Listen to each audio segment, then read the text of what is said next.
রাসূল সাল্লাল্লাহু আলাইহি ওয়াসাল্লামের মেরাজ সশরীরে ছিল না স্বপ্নে ছিল? অবশ্যই সশরীরে। যদি স্বপ্নে হতো তাহলে মক্কার কাফেরদের মধ্যে কি আর অত কানাঘুষা, অত গন্ডগোল, অত মারামারি হতো নাকি? যদি স্বপ্নে হতো তো সবাই মেনে নিত, হ্যাঁ আমিও তো স্বপ্নে আমেরিকা থেকে ঘুরে এসেছি, সমস্যা কি? আবু বকর সিদ্দিককে মানুষ যে বলছে জানো মোহাম্মদ কি বলছে, তো কি বলছে? মোহাম্মদ এই ঘুরে এসেছে। তো আবু বকর সিদ্দিক বলছে যে মোহাম্মদ যদি বলে থাকে তাহলে তিনি সত্য বলেছেন, বলেন সাল্লাল্লাহু আলাইহি ওয়াসাল্লাম। আর এই কারণেই তো আবু বকরকে বলা হলো সিদ্দিক। তো যদি স্বপ্নেই হয় তো সিদ্দিক কিসের হলো?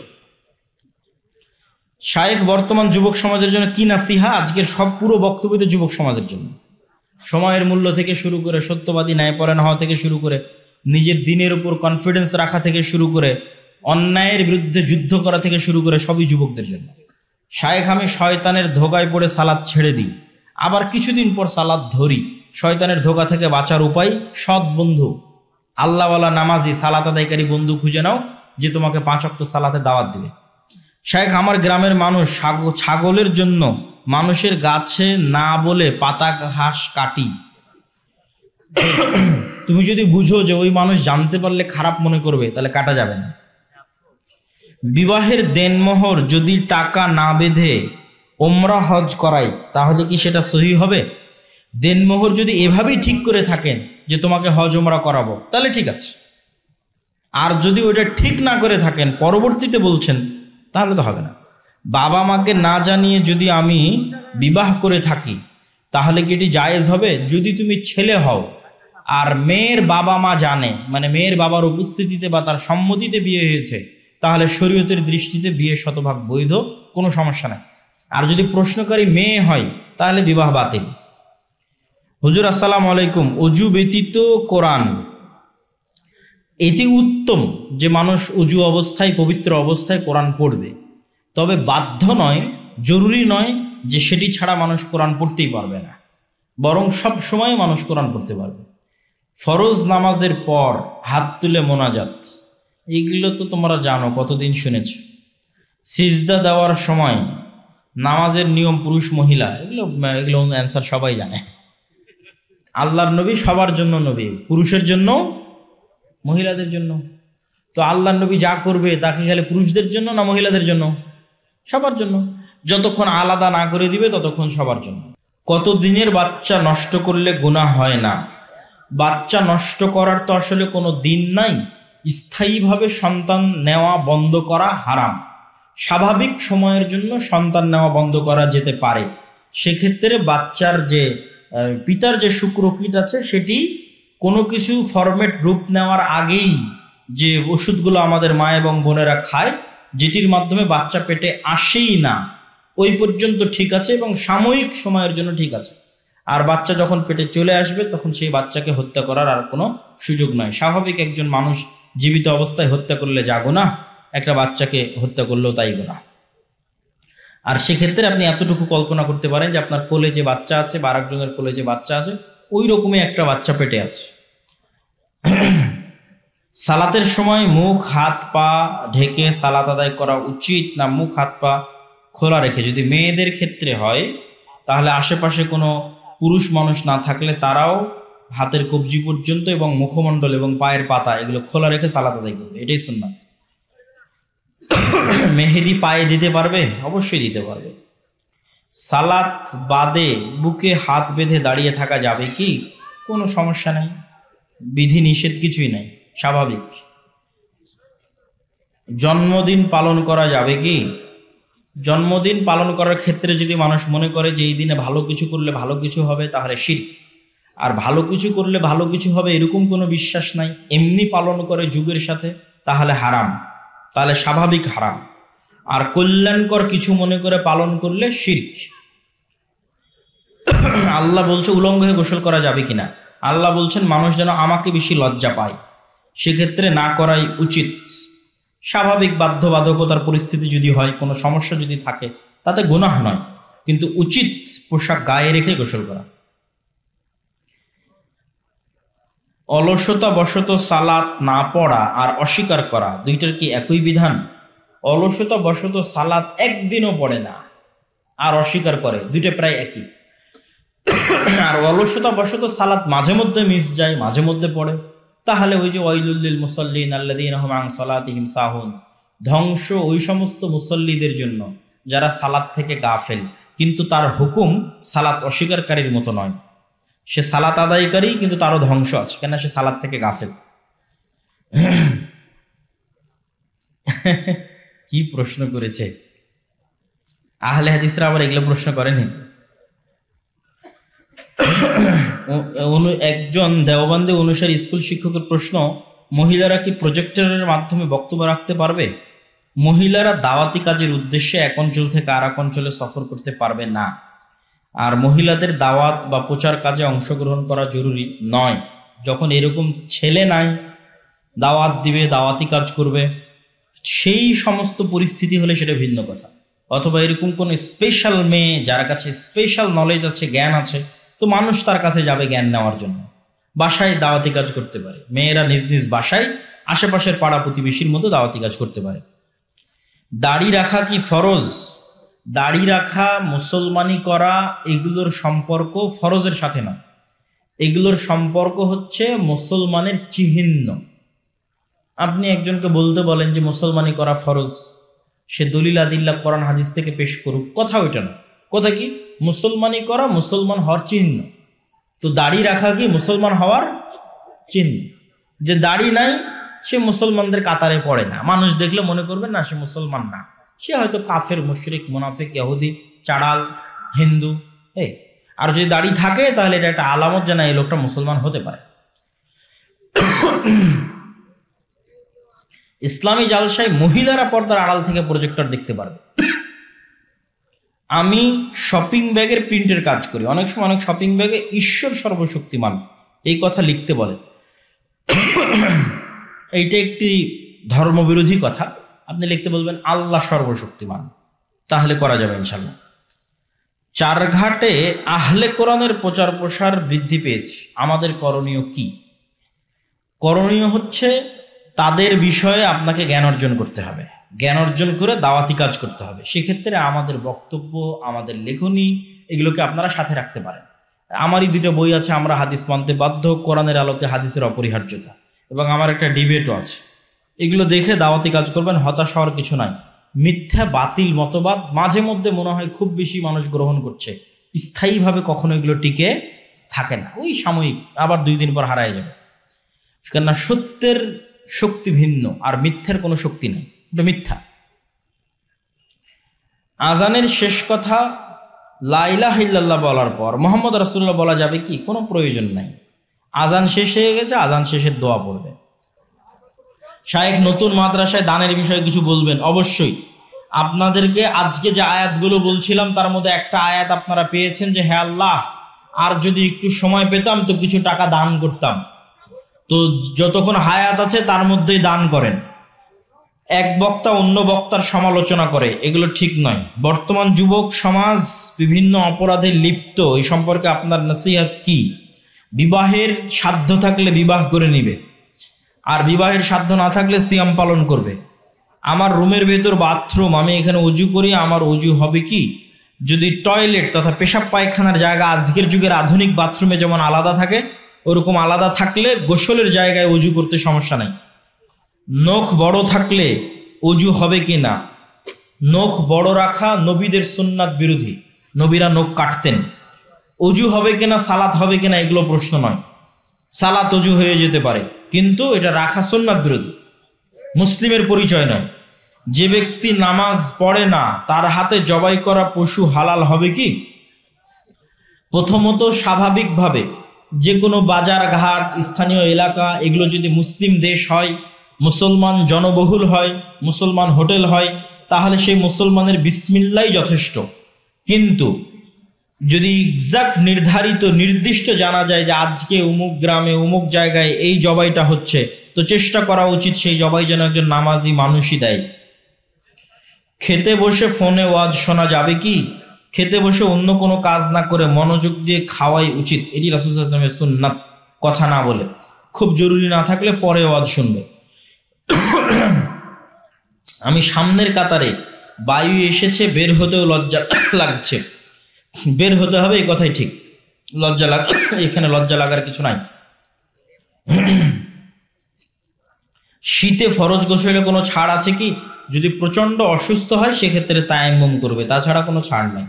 রাসূল সাল্লাল্লাহু আলাইহি ওয়াসাল্লাম একাকী ঘুমাতে এবং ভ্রমণ করতে নিষেধ করেছেন, কিন্তু আমি নিরুপায়। লা ইউকাল্লিফুল্লাহু নাফসান ইল্লা উসআহা। যে মানুষ নিরুপায় তার উপর আল্লাহ কিছু চাপিয়ে দেন না, যার সাধ্যে আছে সেই যেন চেষ্টা করে। ক্ষতির মধ্যে নিমজ্জিত,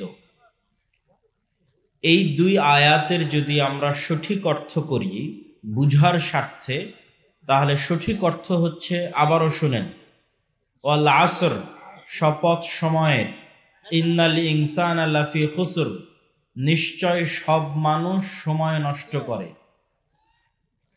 প্রথমে কি বললাম? প্রথমে বললাম শপথ সময়ের, নিশ্চয় সব মানুষ ক্ষতিগ্রস্ত। এখন কি বললাম? শপথ সময়ের, নিশ্চয় সব মানুষ সময় নষ্ট করে। ইল্লাল্লাযীনা আমানু ওয়া আমিলুস সালিহাত, তবে সময় নষ্ট করে না, সময় নষ্ট করে না শুধুমাত্র যারা ঈমান আনয়ন করেছে, যারা সৎ কাজ করেছে, পরস্পরকে সত্যের দাওয়াত দিয়েছে, ধৈর্যের দাওয়াত দিয়েছে। আর এই কথাটুকু যে সত্য, আমি যে অনুবাদটুকু করছি বা যে ব্যাখ্যাটা দিচ্ছি তার প্রমাণে আরেকটি আয়াত আপনার সামনে পেশ করি।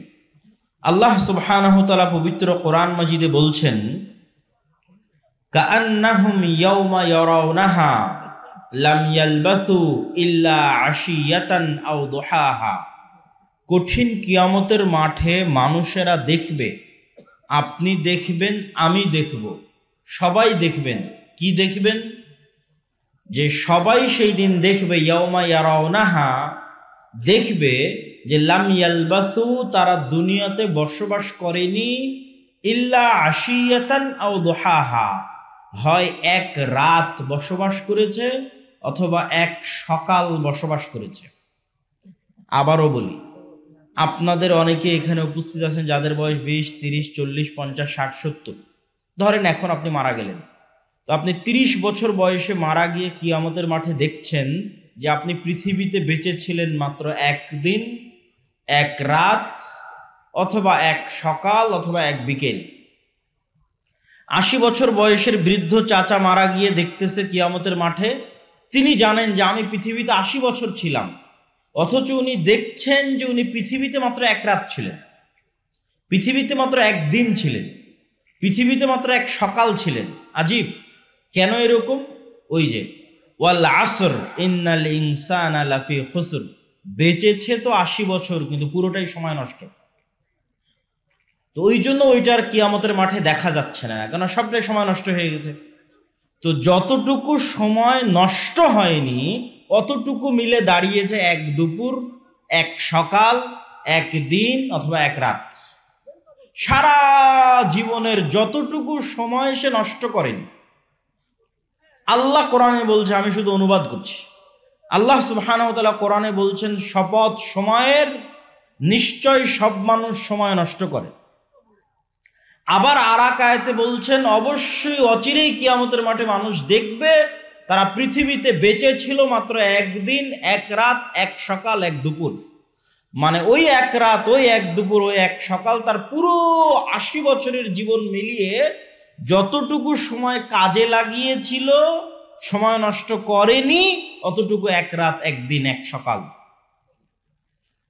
এবার আপনার মনে প্রশ্ন আসবে, তাহলে শুধু যারা ঈমান আনয়ন করছে, সৎ আমল করছে, পরস্পরকে সত্যের দাওয়াত দিচ্ছে, ধৈর্যের দাওয়াত দিচ্ছে, এরাই কাজ করতেছে, তাহলে কি আমরা বাড়িঘর, স্ত্রী পুত্র, আত্মীয় স্বজন, ব্যবসা বাণিজ্য, কৃষি সব কাজ বাদ দিয়ে শুধু আল্লাহর ইবাদত করব? না হলে তো পুরো সময় নষ্ট হিসেবে ধরা হচ্ছে। এর উত্তর হচ্ছে, আমালে সালেহ, সৎ আমল এক ব্যাপক অর্থবোধক শব্দ। সৎ আমল এরকম কোনো শব্দ নয় যে আপনি শুধু সালাত আদায় করলেই সৎ আমল হবে। সৎ আমল এরকম কোনো শব্দ নয় যে শুধু কোরআন তেলাওয়াত করলেই সৎ আমল হবে। যেমন আরেকটা উদাহরণ দিয়ে বুঝাই, রিজিক। আমরা মনে করি রিজিক মানে শুধু খাওয়া, এখন আমাকে 1 কাপ চা দিল তো হয়তো এটা রিজিক। জি না, আমার যেই মেয়ের সাথে বিবাহ হয়েছে সেই স্ত্রী আমার জন্য রিজিক। আমাকে আল্লাহ যে কয়টা সন্তান দিয়েছে, আপনাকে দিয়েছে, সন্তান আপনার জন্য রিজিক। আপনি আজকে সমাজে যে সম্মান ও মর্যাদা অর্জন করেছেন ওটা আপনার জন্য রিজিক। আপনি যে জ্ঞান অর্জন করেছেন এটা আপনার জন্য রিজিক। আপনি যে পদবি অর্জন করেছেন সেটাও আপনার জন্য রিজিক। রাষ্ট্রের যা দায় দায়িত্ব পেয়েছেন সেটাও রিজিক। তো রিজিক যেমন ব্যাপক অর্থবোধক, সৎ আমল তেমন ব্যাপক অর্থবোধক। রাসূলুল্লাহ সাল্লাল্লাহু আলাইহি ওয়াসাল্লাম বলেন, ইন্নাদ দুনিয়া কুল্লুহা মালউনা, পৃথিবী আর পৃথিবীর মধ্যে যা কিছু আছে সবকিছু অভিশপ্ত। অনেক বড় কথা, অনেক ভয়ঙ্কর কথা যে পৃথিবী আর পৃথিবীর মধ্যে যা আছে সবই অভিশপ্ত, তবে যতটুকু আল্লাহর জন্য করা হয়। তো এই যে যতটুকু আল্লাহর জন্য করা হয় এটাও ব্যাপক অর্থবোধক। সৎ আমল এটাও ব্যাপক অর্থবোধক। সেই ব্যাপক অর্থটা কি? সেই ব্যাপক অর্থ হচ্ছে মানুষ যদি নিয়ত ঠিক রাখে, অন্তরের বিশুদ্ধতা ঠিক রাখে, তাহলে তার ব্যবসাও সৎ আমল, তার কৃষি কাজও সৎ আমল, তার সন্তান সন্ততিকে লালন পালন করাও সৎ আমল, তার জেনারেল জ্ঞান অর্জন করা, স্কুল কলেজে পড়াও সৎ আমল। বলেন আল্লাহু আকবার। শুধু নিয়ত ঠিক রাখতে হবে এবং আল্লাহর সন্তুষ্টির জন্য হতে হবে। যেমন ধরেন এখানে যদি কোনো ব্যবসায়ী উপস্থিত থেকে থাকেন, রাসূলুল্লাহ সাল্লাল্লাহু আলাইহি ওয়াসাল্লাম বলছেন, আত-তাজির আস-সাদুক আল-আমিন ইয়াকুনু ইয়াউমাল কিয়ামাহ মা'আন নাবিয়্যিন ওয়াশ শুহাদা। সত্যবাদী, আমানতদার ব্যবসায়ী, আবার শুনেন, সত্যবাদী, আমানতদার ব্যবসায়ী কিয়ামতের মাঠে নবীদের সাথে থাকবে, শহীদদের সাথে থাকবে। তাহলে ব্যবসাও তো সৎ আমল হয়ে গেল। শুধু কি যুক্ত করা হলো? সত্যবাদী ব্যবসায়ী, আমানতদার ব্যবসায়ী। মানে যে ব্যবসা করতে গিয়ে চিন্তা করবে যে আমি আল্লাহর বিধান, আল্লাহর আদেশ মেনে ব্যবসা করব। যে বিবাহ করতে গিয়ে, সন্তান সন্ততি লালন পালন করতে গিয়ে চিন্তা করবে আমি আল্লাহর কথা অনুযায়ী করব। যে কৃষি কাজ করতে গিয়ে চিন্তা করবে আমি আল্লাহর কথা অনুযায়ী করব। তো জীবনের প্রত্যেক যে কাজ সে আল্লাহর সন্তুষ্টি অনুযায়ী, আল্লাহর দেখানো পথ অনুযায়ী করবে, সেটি সৎ আমল আর সেটি কাজে লাগবে। ওটা সময় নষ্ট হয়নি, ওটা কাজে লাগবে। সম্মানিত উপস্থিতি, সময় কেমন গুরুত্বপূর্ণ, সময় কত গুরুত্বপূর্ণ এটা আপনাকে বোঝানোর জন্য একটি উদাহরণই যথেষ্ট। সেটি হচ্ছে, আমি এবং আপনি কোনো জায়গায় বসবাস করি না। আপনার এবং আমার বাড়ি চারঘাটেও নয়, রাজশাহীতেও নয়, নওদাপাড়াতেও নয়, ডাঙ্গিপাড়াতেও নয়, বাংলাদেশেও নয়। এবং এটি বিজ্ঞানের দৃষ্টিতে বাস্তব, যেটা এখন আমি বলতেছি। আমার এবং আপনার বাড়ি হচ্ছে যেই সালে জন্মগ্রহণ করেছি আর যেই সালে মৃত্যুবরণ করব, এই সময়টুকুর মধ্যে আমরা বসবাস করি। তার কারণ এই চারঘাটের মাটিতে আজ থেকে 500 বছর আগেও মানুষ ছিল না? ছিল না? ছিল। তো ওরা যদি চারঘাটেই বসবাস করবে তো আজ নাই কেন? তার মানে ওরা আসলে চারঘাটে বসবাস করেনি, সময়ে বসবাস করেছে। একটা নির্দিষ্ট সময়ে আল্লাহ তাদেরকে পাঠিয়েছিলেন, ওই সময় চলে গেছে, তারাও চলে গেছে। তো আমরাও এক নির্দিষ্ট সময় নিয়ে পৃথিবীতে এসেছি, এই নির্দিষ্ট সময় চলে যাবে, আমরাও চলে যাব। আর আল্লাহ সময়ের শপথ এমনি করেননি। ওয়াল আসর, শপথ সময়ের শপথ এমনি করেন। সময় জিনিসটা অতি গুরুত্বপূর্ণ, এই জন্য সময়ের শপথ করা আছে। এবং সময় আল্লাহর আশ্চর্যজনক সৃষ্টিগুলোর একটা সৃষ্টি। সময় কত আশ্চর্যজনক সৃষ্টি! সময়ের আশ্চর্যজনকতা যদি আপনি বুঝতে চান তাহলে এতটুকু বুঝতে হবে যে সময় আপেক্ষিক। সব বিজ্ঞানের ছাত্ররা জানে যে সময় আপেক্ষিক। আর আপনাকে উদাহরণ দিলে আপনিও বুঝবেন যে হ্যাঁ, সত্যি সময় আপেক্ষিক। আমি পায়ে হাঁটতেছি, আমার জন্য সময় একরকম, যে ট্রেনে যাচ্ছে তার জন্য সময় একরকম, যে বিমানে যাচ্ছে তার জন্য সময় একরকম। কিন্তু দুঃখজনক হচ্ছে আমি পায়ে হেঁটেও, বিমানে চলেও, ট্রেনে চলেও আলোর গতিতে চলতে পারছি না। এই জন্য সময়ের বাধ্যবাধকতার মধ্যেই বসবাস করতেছি। আমি কিন্তু সময়ের বাধ্যবাধকতা পার হয়ে যেতে পারবো, এই জন্য সময় আপেক্ষিক। যদি আমি সময় আলোর গতিতে চলতে পারতাম, অথবা আলোর চেয়ে বেশি গতি ধারণ করতে পারতাম, তাহলে আমি সময়কে বিজয় করে নিতাম। এবং বিজ্ঞানীরা প্রমাণ করেছে যে আপনার এই পৃথিবীতে সময়ের দ্রুততার গতি কি 24 ঘন্টা। 24 ঘন্টায় একদিন এক রাত, এটা হচ্ছে পৃথিবীতে সময়ের দ্রুততার গতি। এই গতি যদি আর অন্য কোনো গ্রহে এর চেয়ে কম অথবা বেশি হয়, তাহলে এখান থেকে একটা মানুষকে উঠিয়ে যদি আমরা ওই গ্রহে পাঠিয়ে দিই, ধরেন কোনো একটা সিস্টেমে পাঠিয়ে দিলাম, ওই মানুষ ওই গ্রহে আর 50 বছর থেকে যদি পৃথিবীতে আগমন করে, তাহলে ওর আর যে সমবয়সী বন্ধু ছিল তাদের চেহারা আর ওর চেহারা মিলবে না। দেখা যাবে ওর সমবয়সী বন্ধু বৃদ্ধ হয়ে গেছে, আর দেখা যাবে ও তখনও যুবক আছে। কেননা ওর জন্য সময় ভিন্নভাবে অতিক্রম হয়েছে, কেননা ও এমন জায়গায় ছিল যেখানে সময়ের গতি ছিল ভিন্ন।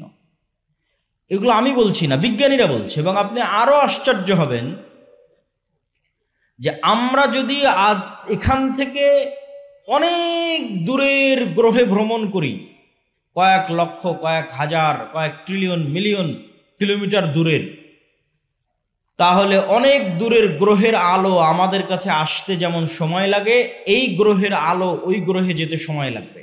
তো আপনি ওই রকম দূরত্বের গ্রহে বসে যদি দূরবীন লাগিয়ে মক্কায় দেখেন, তো দেখবেন যে বদরের যুদ্ধ হচ্ছে, দেখবেন যে আল্লাহর নবী হেঁটে বেড়াচ্ছে।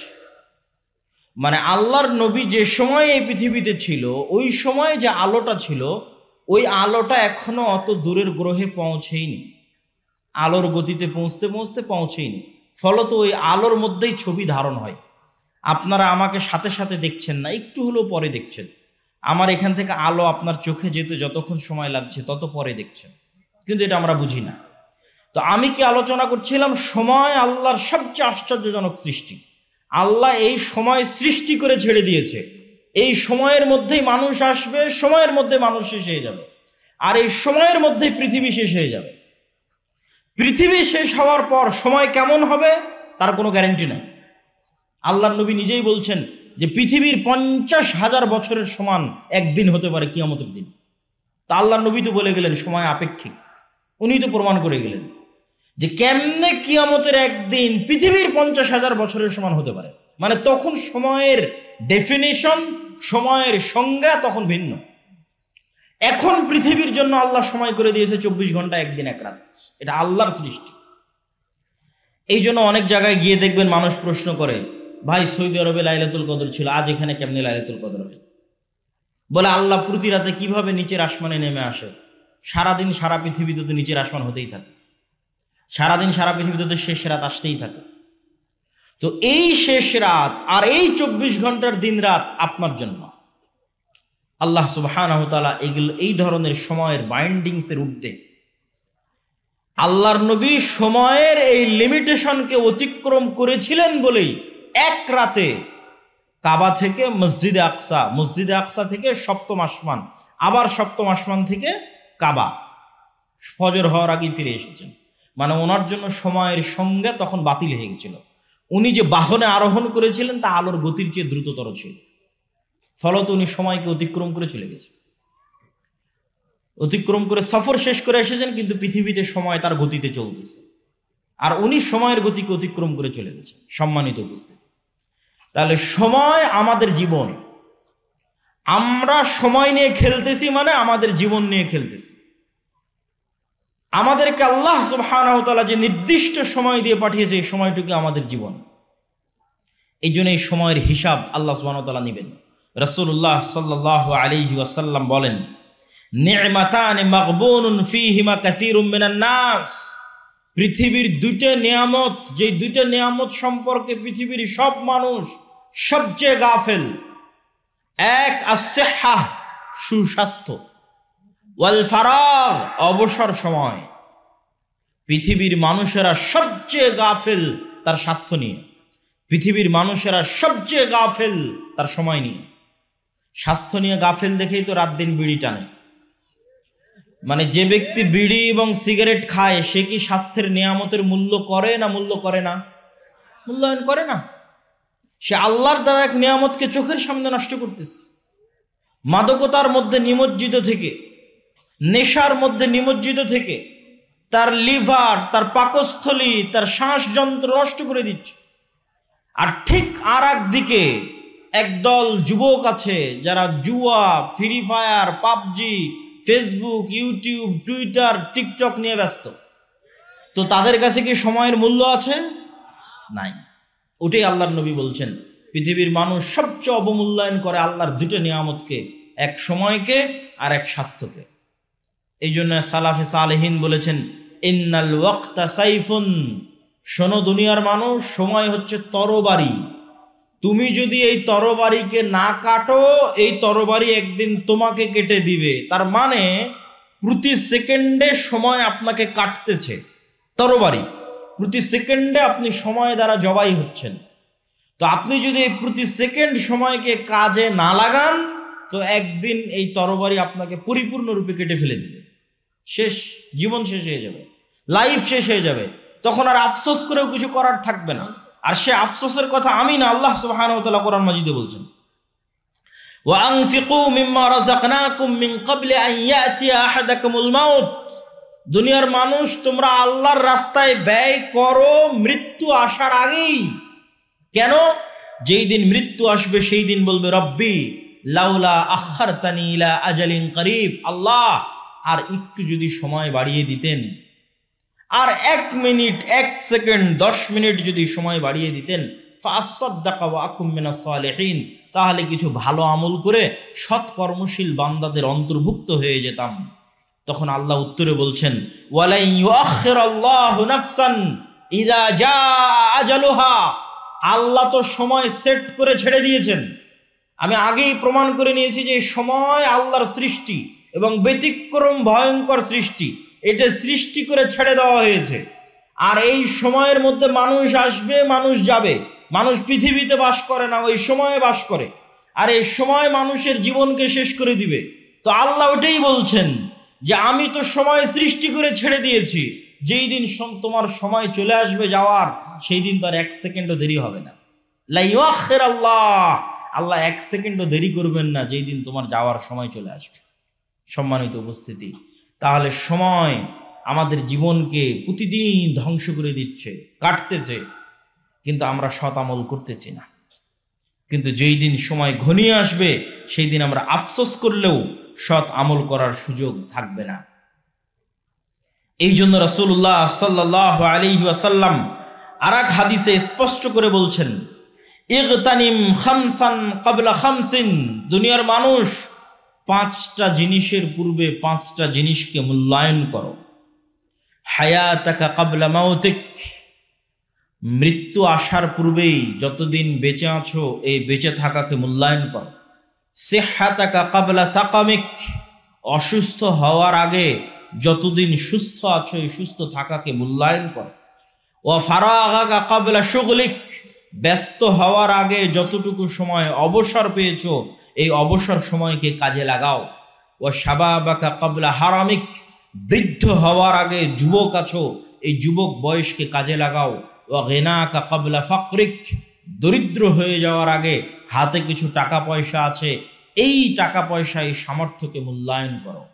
সম্মানিত উপস্থিতি, আল্লাহ সুবহানাহু ওয়া তাআলা যে 24 ঘন্টা সময় দেন, আজকের দিনেও যে 24 ঘন্টা সময় দিয়েছেন, চারঘাটের একজন রিক্সা চালককে দিয়েছেন, চারঘাটের আজকের অনুষ্ঠানের সভাপতি, প্রধান অতিথি, প্রধান বক্তা তাদেরকেও দিয়েছেন।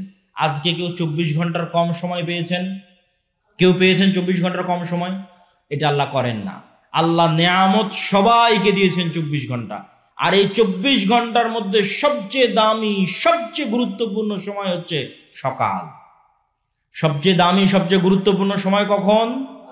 রাসূলুল্লাহ সাল্লাল্লাহু আলাইহি ওয়াসাল্লাম বলেন ইন্নাল্লাহা জাআলা লিহাদিহিল উম্মাতা আল বারাকাতা ফি বুকুরিহা, আল্লাহ আমার উম্মতের জন্য বরকত রেখেছেন সকালে।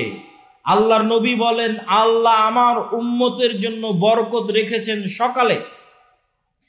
আমি যুবক এবং ছাত্রদের উদ্দেশ্য করে বলতে চাই, তোমরা এখান থেকে উঠে গিয়ে গুগলে সার্চ করো, চ্যাট জিপিটিতে সার্চ করো, আজকের বিশ্বের যারা টপ লেভেলের ধনী, আজকের বর্তমান বিশ্বের যারা সবচেয়ে সাকসেসফুল মানুষ, তারাও তাদের জীবনী ঘেটে দেখো তারা কখন ঘুম থেকে উঠে। দেখবা 90%-এরও বেশি সফল মানুষ সকালে ঘুম থেকে উঠে। আর আমাদের মুসলমানেরা, বিশেষ করে যুবক এবং ছাত্ররা, ঘুম থেকে উঠতে উঠতে রাত 10টা, সকাল 10টা 11টা। কেননা ঘুমিয়েছেই তো, ফোন চালাতে চালাতে ঘুমিয়েছে কয়টায়? 2টে 3টে, অথবা জুয়া খেলতে খেলতে ঘুমিয়েছে রাত 2টে রাত 3টে। যখন ফজরের আজান হয় তখন ঘুমাতে যায়। বলেন নাউজুবিল্লাহ। তাহলে সারা দিনের সবচেয়ে বরকতময় সময় ঘুমিয়ে কাটায়। এই জন্য ইবনুল কাইয়িম রাহিমাহুল্লাহ বলছেন, আমাদের সালাফে সালেহিন লা ইয়ানামুনা বা'দা সালাতিল ফজর, আমাদের সালাফগণ ফজরের সালাতের পর ঘুমাতেন না। ওয়ালাউ ফি শিদ্দা ও ফি সফর, যদিও সফরে থাকতেন, কষ্টের মধ্যে থাকতেন তাও না। যদিও রাত জাগতেন তাও না। তাহলে রাত জাগলে কি করতেন, সফরে থাকলে কি করতেন? দেখেন উনি সমাধান দিচ্ছে, বলছে ইয়ান্তাজিরুনা ইলা তুলুইশ শামস, যদি খুব কঠোর পরিশ্রম করে রাত জেগেছে, ঘুমাতে হবে, কিছু করার নাই। সারা রাত সফর দিয়েছে, ঘুমাতে হবে, কিছু করার নাই। তো তখনও তারা অপেক্ষা করতেন সূর্য উঠা পর্যন্ত, কষ্ট করে হলেও সূর্য ওঠা পর্যন্ত জেগে থাকতেন। সূর্য উঠলে তারপরে ঘুমাতে যেতেন। কেননা সূর্য ওঠার আগ পর্যন্ত এই সময়ে কি অবতীর্ণ হচ্ছে? কথা বলে না যে কি অবতীর্ণ হচ্ছে? বরকত অবতীর্ণ হচ্ছে। এই জন্য সালাফে সালেহিন সূর্য উঠা না পর্যন্ত সফরে থাকলেও তারা ঘুমাতেন না। আমরা মুসলমানেরা আজকে এত পিছিয়ে, এত অবহেলিত, তার সবচেয়ে বড় কারণগুলোর একটা বড় কারণ হচ্ছে, একে তো মুসলমানদের কাছে সময়ের কোনো মূল্য নাই। পৃথিবীর সবচেয়ে বেশি সময় নষ্ট করার মতো সময় আছে মুসলমানদের কাছে, আর বাংলাদেশের বাঙালিদের কাছে তো আরো বেশি।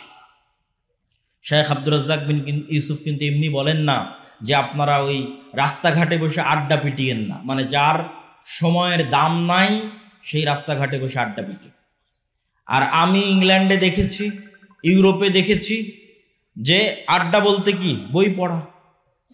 আপনি ট্রেনে সফর করবেন তাও দেখবেন মানুষ বই পড়ছে, এয়ারপোর্টে বিমানবন্দরে যাবেন বিমানে দেখবেন তাও মানুষ বই পড়ছে। আর গোটা বাংলাদেশ ঘুরলেও আপনি কোনো মানুষের হাতে বই পাবেন না যে বাহিরে কেউ কোথাও বই নিয়ে বসে আছে। বরং সব জায়গায় চলতেছে গীবত, আড্ডা, নিন্দা। আর গণতান্ত্রিক রাজনীতি এত জঘন্য, এত নিকৃষ্ট যে মানুষকে গীবত করাই শেখায়। আর আমাদের আলেম ওলামা এবং দিনী ভাইদের জন্য আরো বড় অ্যালার্মিং, আরো বড় ভয়ঙ্কর অ্যালার্মিং, যে যারা দিনের কথা বলে, কোরআনের কথা বলে, হাদিসের অনুসারী বলে নিজেদের দাবি করে, তারাও গল্পে বসলে একটা কোরআনের আয়াত নিয়ে গল্প করে না, একটা আল্লাহর নবীর হাদিস নিয়ে গল্প করে না। এরাও গল্প করে কোন বক্তা কি বলল, কে কার বিরুদ্ধে লেগে গেল, দিয়ে সবাই সময় নষ্ট করতেছে। কেউ প্রোডাক্টিভ কিছু করতেছে না, যেই কাজ দিয়ে দেশ ও জাতির কোনো উপকার হবে এটা কেউ করতেছে না। তাহলে আপনার জাতি উন্নত হবে কি হবে, কিভাবে? সম্মানিত উপস্থিতি, ফজর এবং সকাল যে অতি গুরুত্বপূর্ণ, অতি প্রয়োজনীয়, সে সম্পর্কে পবিত্র কোরআনের কিছু আয়াত আপনাদের সামনে তুলে ধরতে চাই। যে আল্লাহ সুবহানাহু ওয়া তাআলা শুধু সকালকে লক্ষ্য করে কতগুলো আয়াত বলেছেন। ওয়াল ফজর ওয়া লায়ালিন আশর, সূরা ফাজর শুরু করছেন আল্লাহ যে শপথ সকালের, শপথ ফজরের। আল্লাহ সুবহানাহু ওয়া তাআলা আরেক জায়গায় বলেন ওয়াদ-দুহা, শপথ সকালের। আর এক আয়াতে আল্লাহ সুবহানাহু ওয়া তাআলা বলেন ওয়াস-সুবহি ইযা তানাফাস, শপথ সকালের, যখন সকাল প্রস্ফুটিত হয়। আর এক আয়াতে আল্লাহ সুবহানাহু ওয়া তাআলা বলেন ওয়ান-নাহারি ইযা তাজাল্লা, শপথ সকালের, শপথ দিনের শুরুর, যখন দিন প্রজ্বলিত হয়। আর অসংখ্য আয়াতে আল্লাহ সুবহানাহু ওয়া তাআলা সকালের শপথ করেছেন, ফজরের শপথ করেছেন, দিনের শুরুর শপথ করেছেন। আর এটা শুধু কোরআন এবং হাদিস দিয়ে জানার বিষয় নয়। আপনি যদি পৃথিবী পরিচালনায় আল্লাহর মূলনীতি দেখেন, পৃথিবী পরিচালনায় আল্লাহর মূলনীতি, যে আল্লাহ কেমনে পৃথিবী চালায়, আল্লাহর সিস্টেমটা কি, তাহলে আপনি দেখবেন ফুল কখন ফোটে? সকালে। আপনি এটা আল্লাহ সিস্টেম করে দিয়েছে যে ফুল ফুটবে সকালে। আপনি আল্লাহর পরিচয় পৃথিবী পরিচালনার সিস্টেম যদি দেখেন, দেখবেন পাখি, মোরগ, মুরগি এরা সব সকালবেলা ডাকতেছে।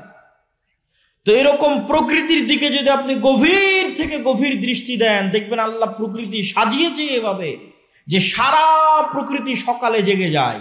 তো যেখানে সারা প্রকৃতি সকালে জাগতেছে, আপনি নিশ্চিত থাকেন আপনার শরীরের ব্লাড সার্কুলেশন, আপনার ব্রেনের কার্যক্ষমতা ওভাবেই জাগে।